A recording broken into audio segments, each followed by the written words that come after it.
Okay, welcome. Health Wealth Self, episode 6. Coming at you from Sao Paulo, Brazil. I've been a little late. This episode's a little late.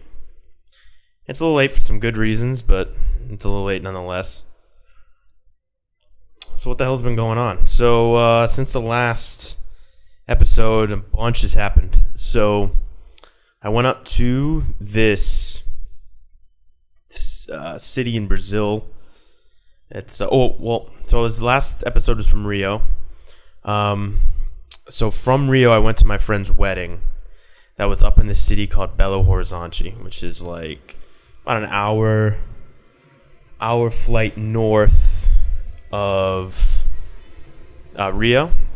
And so there we went to his wedding, and that was awesome. Oh, it was so fun.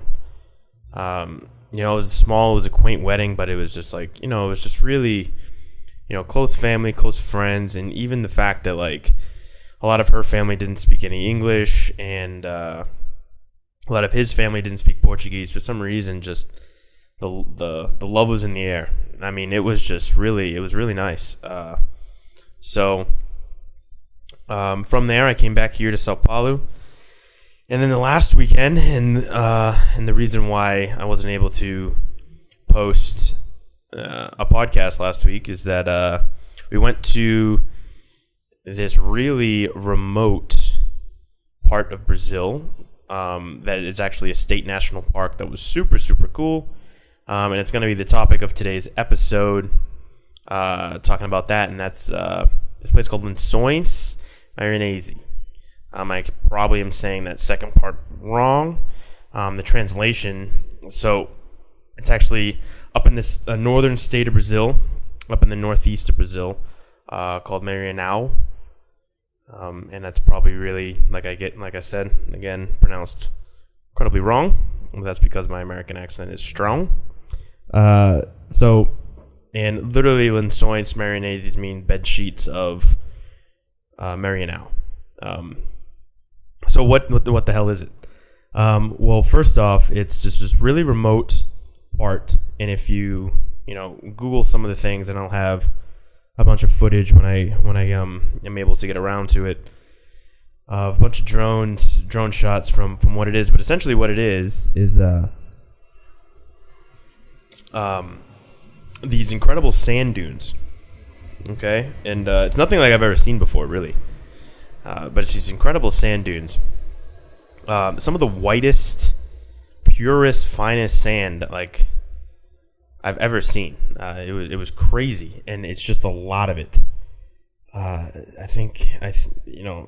could be wrong here. I probably should have checked my facts before I started this, but I think it's something like 600 square miles, something like that, or maybe even more of sand dunes. But what makes this so special is as you're walking, you really feel like you're walking in a desert, except for the fact that there is these unbelievably large lagoons, like in the middle of these sand dunes, that are really just actually made up of sand water, which is pretty unreal. I mean, if you look these things up online and you take a look at it, the scale, it just doesn't do it justice how big these lagoons are. These lagoons are crazy, crazy big. And it's all rainwater, so it's so fresh. Like our tour guide going through was, taking his water bottle and putting it in and just drinking it. That's how pure it is. And they dry up. So the rainy season starts about January and goes until about the end of July. So Lençóis is best, coming around now to maybe September, and then they have a dry season there, and all the lagoons kind of dry up, until the next rainy season that happens in January. So, I mean, just unbelievable stuff. Some of them were just truly, truly magical, and the sunsets around there were crazy. So it's a national park. It's a national park in Brazil. and that's just kind of to reserve it. But if we're being honest, it doesn't really seem like Brazil is doing much to try to. It could be a crazy tourism place. Really, I mean, it was pretty epic. Seeing these things and walking through. It was quite unbelievable. But it's very difficult to get to. If you don't speak any Portuguese, it could be pretty tough. My guess is there probably are some English guides, but it's very difficult, and I'll explain why. So what happens is you have to fly into São Luís, which is the capital of Maranhão, and that's up in the northeast of Brazil. Small airport, really small airport. There's only 3 gates. It's a very small airport, and then you got to take about a 4-hour cab ride down to this other city that's very difficult to pronounce. So I'm not going to try to pronounce it, but it starts with a B. It's like I can't even remember. It's just difficult. But so you go there, and this city, as you're walking through, feels relatively remote, and it doesn't feel like your first class city like this one here is in Sao Paulo or just any other real city there. So it feels pretty small, and then you got to take about probably 45 minutes to an hour boat ride up this river, this huge river, to this town called the Chins. Okay, and this town is very small. It's 3,000 people, but just to give a little bit of perspective, they only got electricity, I think they said 3 to 5 years ago, something like this. So I mean, it's very small, very remote. There's no paved roads. There's no, it's very, very, very small. They said the electricity goes out all the time. There's no English at all, so don't even try to be speaking English. It's a very, very small, but this Chins, spelled Atins, is right on the edge of this national park, Lençóis. So that's where things kind of start from that. But there's no paved road. Some of the the puddles in the roads go like above the tires, and these trucks kind of drive through them, with ease, and it kind of is super shocking as you're driving through them. It's like, you're really driving through this? This is crazy. Pretty much everyone in the town has a quad or 4-wheeler. That's how they usually get around the city. It's pretty remote. There's no service there whatsoever. So the only way that we were able to plug in at all was the house there that we were at had some Wi-Fi, very shitty Wi-Fi, but it still had Wi-Fi nonetheless. And so that was the only way really to plug in. But I gotta say, it was actually pretty refreshing. Unplugging like that. Like, my phone was in my bag. So we were there. We got there, Thursday morning, and we were there until Sunday. And we flew back. My flights kind of sucked, so I didn't get in until Monday morning, which I want to talk about at the end, because if I wasn't enough of an advocate before of Priority Pass and the reserve getting that, holy crap. I had quite the amazing experience using Priority Pass at the Brasilia airport, but I'll get to that after. So you take about a 45-minute boat ride up to this place, Chins. And then from there, let me give a little bit more context here. So I went with 9 other people. There was 10 of us. Now there was two Brazilians, and the rest were all international, but they were all international, and I was the only one there that didn't speak Portuguese. So it wasn't hard for me to get around with these guys, because pretty much everyone could talk to everyone. All the guides there, all like, the hostel owners, if the restaurants there or whatever, no one spoke English. So, if you did want to try this out and you think at the end of this, it sounds pretty cool and, or you're an adventurer and you want to check it out, man, it would make your life a whole lot easier if you had somebody speaking Portuguese with you. It would. I imagine it would be quite difficult to even function there without someone that speaks Portuguese, and that's for sure.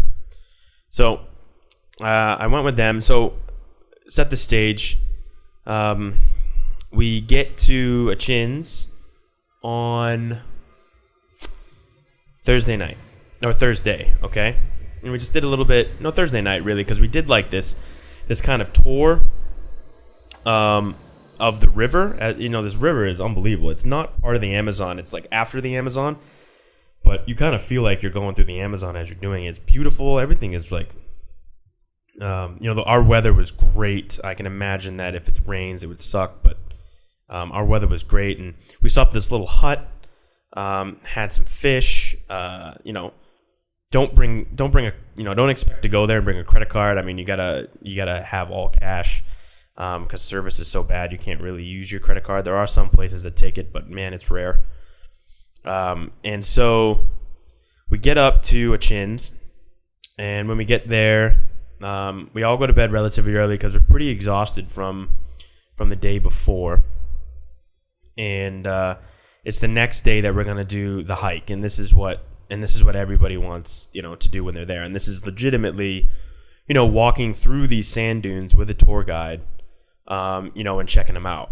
And they were unbelievable. But there's a couple different things that you can do in these, and I think for us in particular, I don't think as a group, our expectations were set of, how this really went. And I think that was, a detriment, but, that's why this is here. So if you want to check out Lençóis, we did the hybrid approach, but so what happens is you get picked up by some of these 4-wheel trucks. So even from Achin's, you got to take all these back roads that hopefully one day will be turned into access roads to the national park, but they're really just like you're driving through the woods, and it's like these little paths in the woods that these 4-wheel trucks are going on.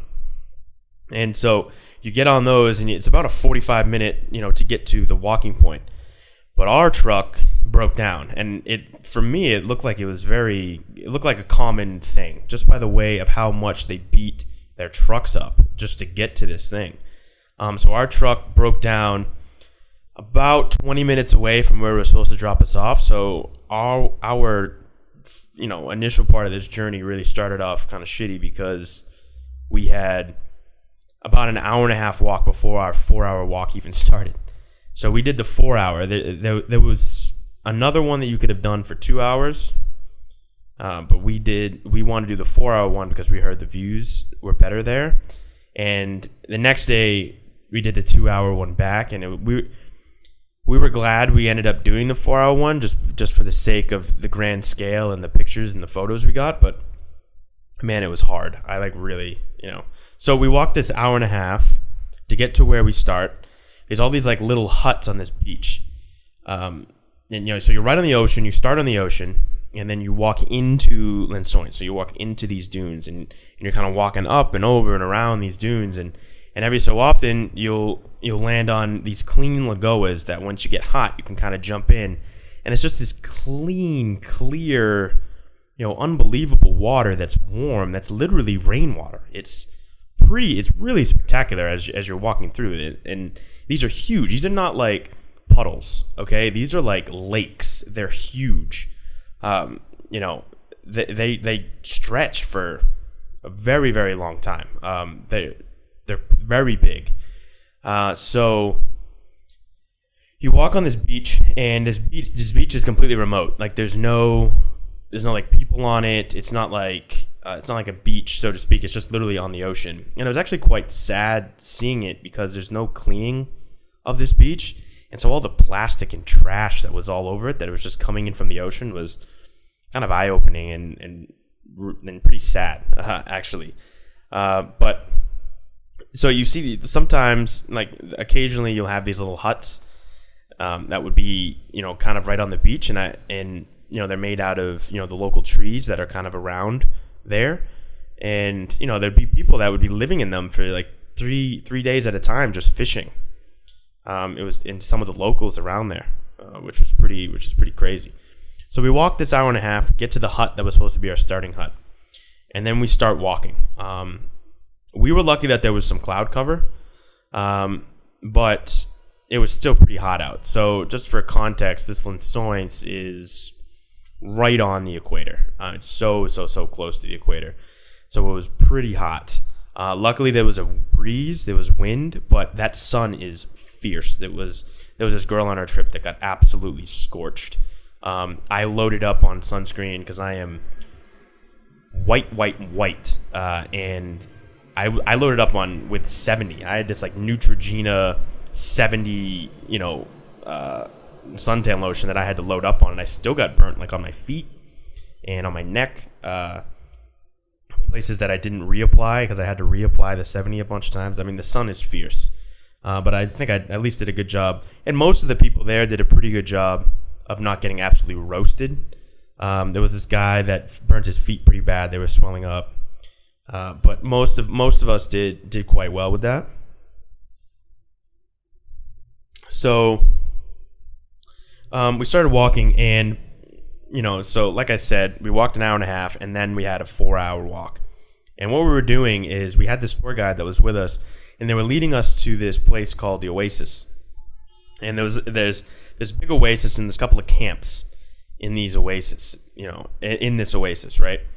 And so when you go in there, there's a family that lives at each one of these camps, and you can just go and you can just stay with this family. And you're like, now, a Chins is remote, okay? There's no service, and you got to have the Wi-Fi. But this is like living with the indigenous people, right? I mean, this is like, these people, this family lives out here. There's no service at all. They do have electricity, but they only turn it on at night, like until they go to bed.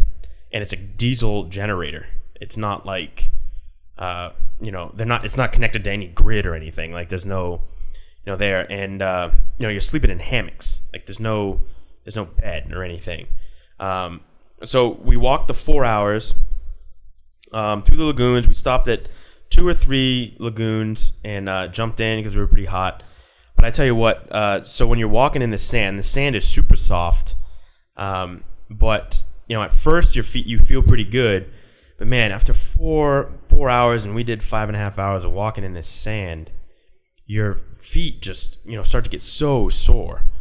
And my ankles were just getting so sore because I just weren't used to it. You walk barefoot. You don't walk with like shoes or anything, or else you totally mess up your feet. Some people will sometimes walk with sandals, but even the sandals are kind of difficult to walk in because you're literally walking in like soft beach sand.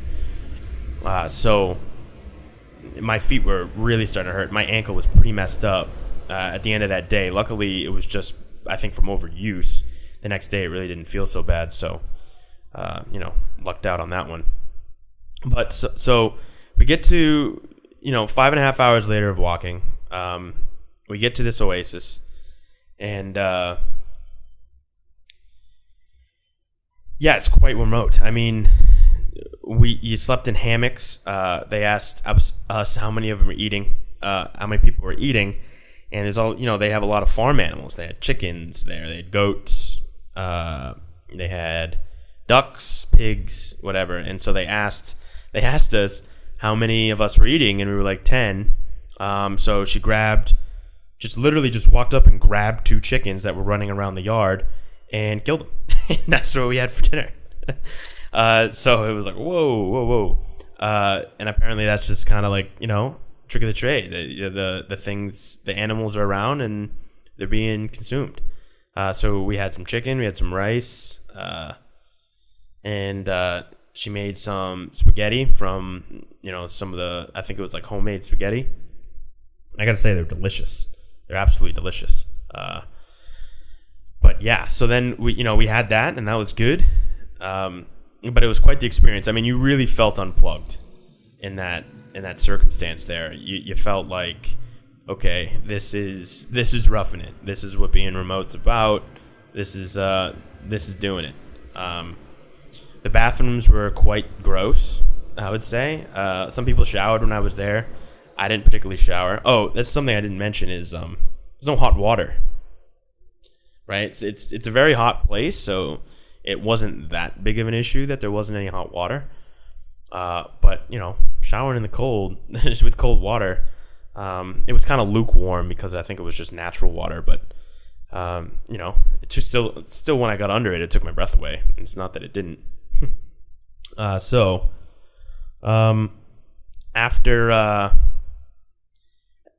we ate, we kind of hung around for a little bit. And then, it was time to go to bed. And so when we went to bed, we slept in hammocks. And these were hammocks that were free. There wasn't bug nets over them. There wasn't anything. You just kind of out and sleeping in hammocks. My first time ever sleeping in a hammock. And I got to say, it wasn't so bad. It was actually better than I expected it to be, but I had some tips of the trade, how to sleep in a hammock. Which is you go diagonally. You don't want to be sleeping like curved, like how you picture a hammock. You don't want to be sleeping that way. You want to find a way to become straight, because if you sleep curved, I guess it's just really bad for your back and whatever. So if you go from side to side, where like, for example, your head is almost hanging off the left side and your feet are almost hanging off the right side, and you just become straight, you can find a pretty comfortable position you can sleep. And I actually slept quite well if it wasn't for all the animals that were around, because the animals would not shut up. It started to rain at night, and when it started to rain, some of the animals, sought shelter, and when they got in, they just wouldn't shut up. Like, there was these baby goats that were just like meh, meh, meh all night, and it was just like they woke up like every couple seconds, and like even the things that were wandering outside just wouldn't shut up. Like, there was these baby goats. It was mostly the goats. The baby goats just wouldn't shut up at night, and they just go like meh, meh, meh. And so it's tough to sleep. And then the roosters were crowing at 4 a.m. I've never been or slept on a farm before, and they, all the cartoons you see when you're younger about what roosters sound like when they wake you up, it's pretty much exactly true, which I didn't think of how true it was, but it was like, 4 a.m. doing that. So I think I got out of the hammock at 5 a.m. You just wake up with the sun, because you're just literally like outside in this hut. And then we started trekking again. Like, there were some people that were staying there that like, there's a hardcore one you can do where you're doing like days of 5-hour walks. We just did the one day of a 4-hour walk that turned into 5.5, and then it was supposed to be a 2-hour walk to where we got picked up. So my foot and 2 other people that got burnt pretty good, they were not into walking again. They just didn't want to be out in the sun, because that much for people that are like really fair skinned, being out in the sun that much is it's like unhealthy if you don't have some type of base coat or something like that. So we ended up walking. We ended up being able to get on a 4-wheeler, and it took us about 25 minutes to get to where the truck was picking us up. And then the rest of the group ended up walking the 2 hours to get there. So the truck picked us up, brought us back, and from that point we were, we had the next night there, and then so the next day what we did is when we arrived, everyone like cleaned up, showered, because I didn't shower when I was there. I showered in a Chins, which still didn't have any hot water, but at least it was kind of like your own shower. It felt a little bit more, you still were roughing it. Like, I still was sleeping pretty much outside and had to have a bed that had a bug net on it. But at least, out of your shower there, it was cold, and you still had to shower in cold water, but at least it was there, and you had all your stuff. I forgot to mention, when you're walking, you walk with a backpack that just has the bare essentials for that night. So everyone was carrying these backpacks, and I think a couple of ours were a little bit too heavy. Like, I brought my drone and stuff like that. So trying to get some good pictures of the sunset. So yeah, so the next day we get back to Chin's. We showered up, and then about 4 or 5 of us went to this other lagoon that was, I think, widely known as the best lagoon, and that is this one called Lagoa Tropical. And man, was it awesome! One, the weather was perfect, so it probably had something to do with it as well. But this lagoon, the water was so clear, the water was so warm, and the views were so incredible that it was just like, really, you stand on top of these dunes and you're just like looking, and you're just like, wow, like this is awesome. Like this is nature at its finest. This is like I kept asking myself over and over and over again, like, how does this happen? Like, how does this get here? Like, what is this? Is this like runoff from the Sahara or something? And it just like, like when Pangea split, like, or was this like, how did this make itself? It was incredible because it's so close. Like, surrounding these dunes is like rainforest. Then all of a sudden it's like this huge, space that's just white sand dunes that just get, and then the lagoons get filled up with rainwater. It's crazy. And rain that's coming, I think, from the buildup from the Amazon. It was, it's crazy. So you're just standing on top of this. You're just taking pictures, and you're just like marveling at nature. Really. And I like nature, and I like getting out, and doing, stuff from time to time. But I'm not as big as some people I know, or even some of my friends. Like, I'm not the biggest hike person. I like hikes, but I'm not the biggest one. Like, I don't like to do them all the time. But this is just something that when you were there, it just took your breath away, and you were just like, wow, this is awesome. And it was pretty inspiring, I thought. Pretty inspiring to go check out some more of like the world's wonders, really, because I don't think I've really seen a lot of the world's wonders that aren't man-made. Like, I've seen a bunch of them in terms of cities and stuff, but some of them that I think take your breath away. Just kind of seeing something like this kind of makes you want to go and see some more. At least it did for me. So yeah, we did Lagoa Tropical. We watched the sunset at Lagoa Tropical. Oh man, it was beautiful. We get back, we go have dinner, and then after dinner, we just went to bed. There was no real, you didn't really party there or anything. I mean, it wasn't really nightlife there. It was like very small indigenous kind of town, just filled with filled with the locals that really haven't left. Our tour guide, for example, said, he was 48 and he was already a grandfather.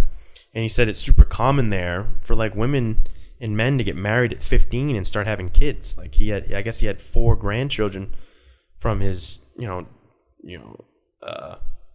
daughter who had her first kid when she was 15. It was but that's common. This place was just really not plugged in, But for a different perspective, it was just really, I think, neat to look at and neat to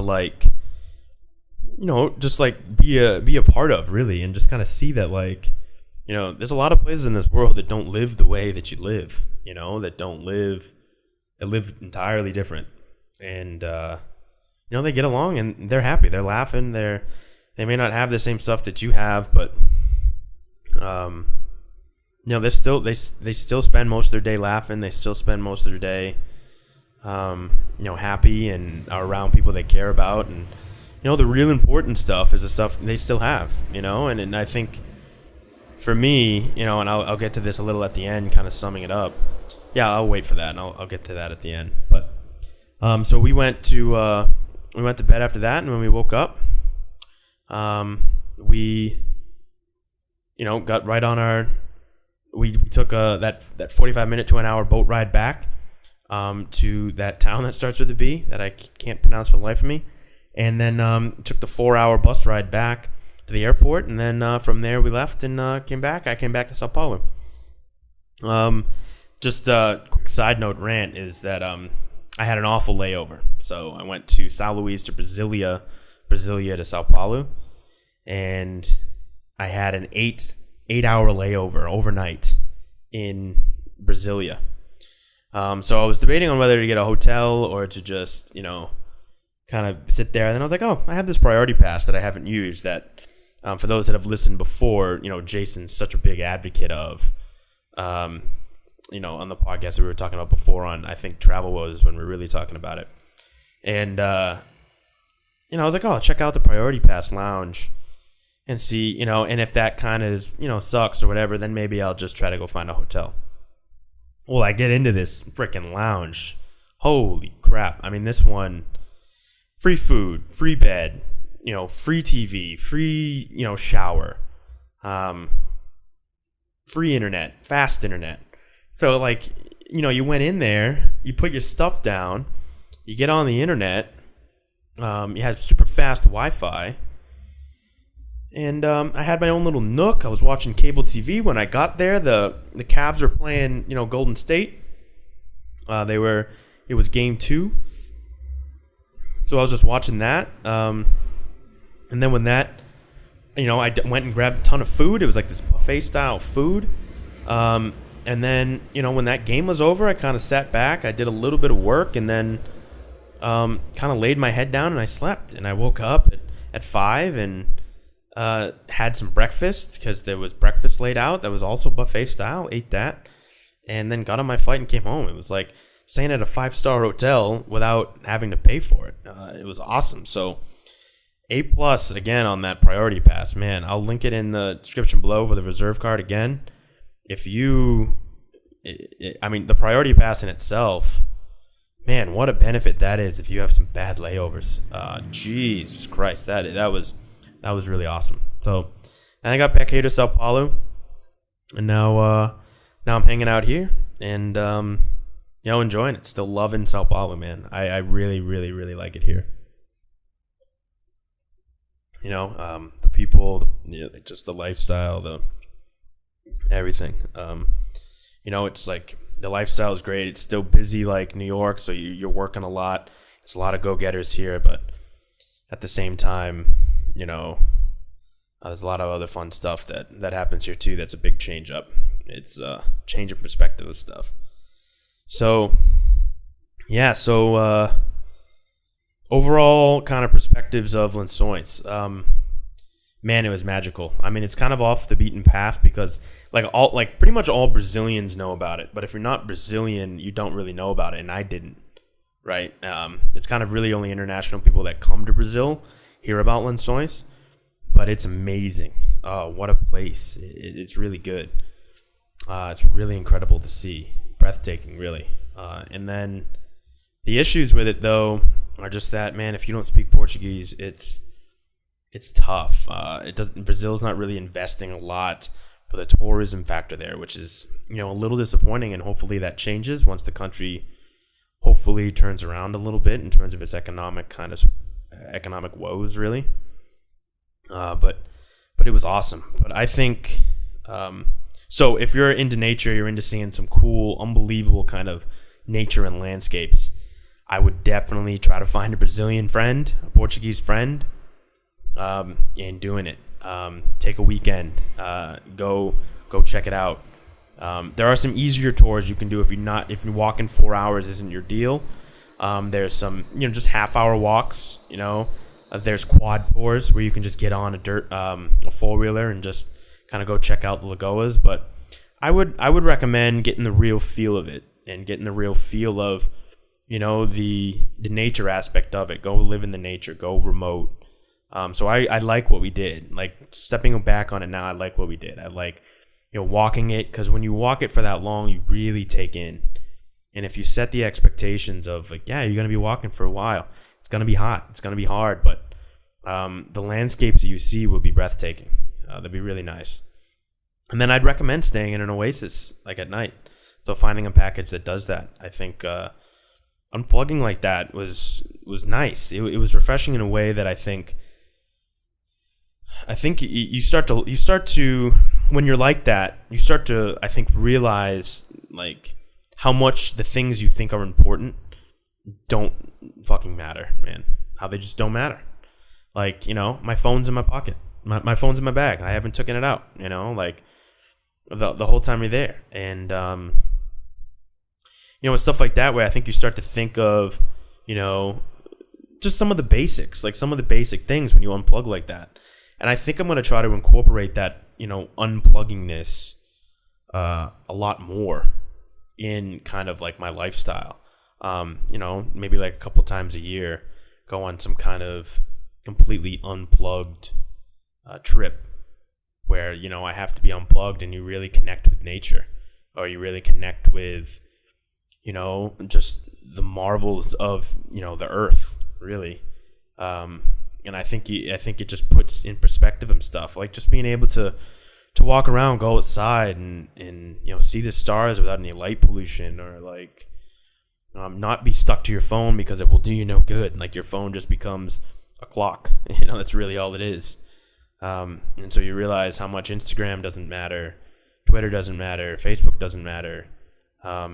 It's more like, and seeing the people that are around you that are still, that aren't living to the standards that maybe you're accustomed to, but they're still smiling, they're still happy, they're still laughing.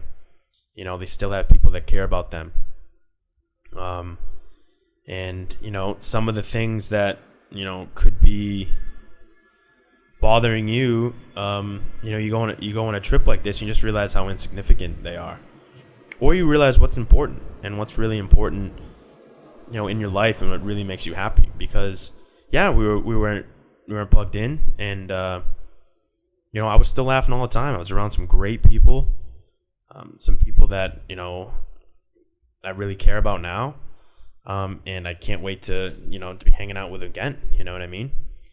So yeah, I'm definitely gonna try to incorporate this unpluggingness into my routine a little bit more.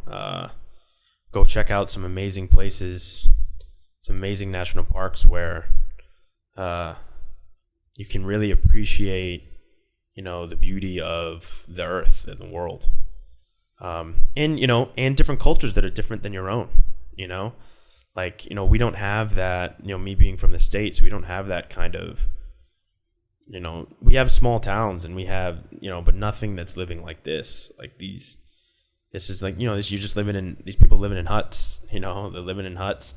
There's no concept of just the things that we live with. And it's not like I'm saying I want to live that way, but I think it's nice. It's a nice reminder.